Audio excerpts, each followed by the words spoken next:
Welcome back. A recent report on 60 Minutes showed that millions of us are walking around with mistakes on our credit reports.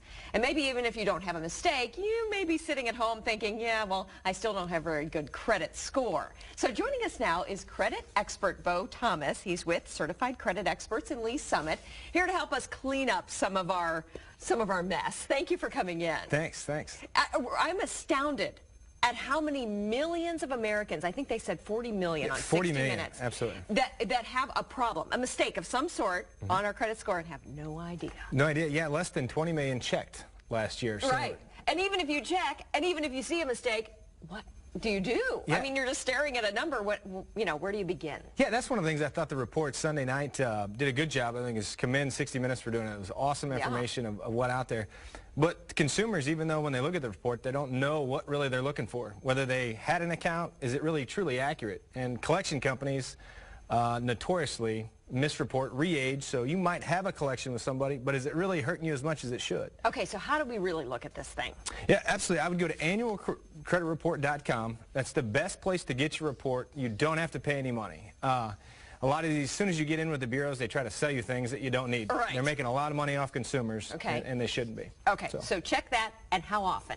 Yeah, you can check it free once a year with annualcreditreport.com. Is that enough? Is that often enough? It is, unless you feel like you get activity. If you've got some things, if you've got creditors or someone calling, you should probably invest in a monitoring service at that point, for sure. Okay, and say that website again. Where do we find it? Annualcreditreport.com. Okay, once we're there and once we're taking a look, and we'll take a look at some of your tips that you've already sent over to us, but once we're there and we see our credit report, black and white, what are some things to look for? I mean, this is a lot of gibberish to most people. Yeah, you want to make sure that if you have the account, are the dates correct? Because a lot of companies will re-age something to make it look more recent than it is. For example, collection, there's less than a 2% difference whether it's paid or unpaid. The fact that it's there is what's killing your score.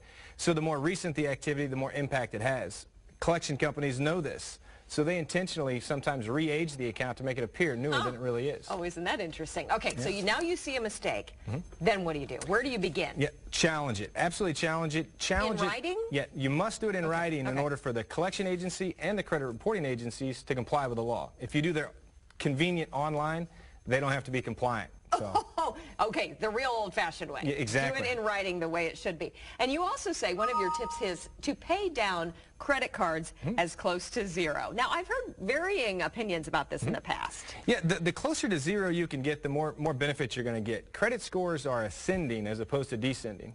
And what I mean is they don't start out at 850 and you lose points because of an inquiry or a late pay. You actually start out at a 350 and start to gain based on how you perform. Things off. Yeah, and you pay things. So you're going to get more credit the closer to zero than you are. And one of your other tips was to ask these credit card companies for a limit increase. Yeah, if you've got an account that face it, a lot of people can pay off all their debt. So if you can't pay down your balance really close to zero, ask for a credit increase, because if you give available credit, that's the same thing as getting a lower balance. So because they have the same effect. Oh, it's all kind of just a ratio. Ultimately. Yep, absolutely. Interesting. Okay, so what now? How do these numbers work? What is considered good these days? Yeah, well, a lot of times in order to get a mortgage, you've got to have a 640. And that's the big first kind of benchmark to get an FHA mortgage. Okay. Yeah.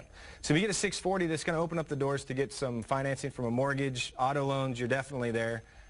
740 is kind of the upper echelon, meaning once you get above a 740, you can go all the way to 850, 853. And the top is what again? 853. Is the very best of the best. Absolutely. But you're not going to get anything for 800 that you wouldn't get for a 740. So I see. That's good enough. Yeah, absolutely. You're there. Good enough. All right. We see other companies. You mentioned one already that offer these things to check free once a year. Should you check several companies while we're at it? Yeah, you can. There's some good companies out there, but keep in mind they're all owned by the credit reporting agencies. They're spin-offs. The 60 Minute does a great piece on that. These guys, as soon as you get in the door, they try to sell you stuff. Okay. That's what you avoid. Yeah, avoid that. Check at annualcreditreport.com. That's free. You can get all 3 reports.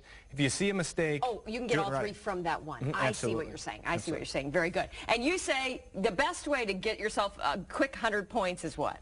Yeah, the challenge the dates. Make sure everything is reporting accurately in the sense of the negative items are old. If they are old, make sure they're reporting And that can bump you up instantly once you get it cleared up. Paying down balance is another benefit instantaneous. Your credit score goes up right away. We don't want to hassle with it, but it's worth the hassle. Absolutely. It sounds like. Thank you so much for coming in. Thank you. It's been a pleasure chatting with you. All right.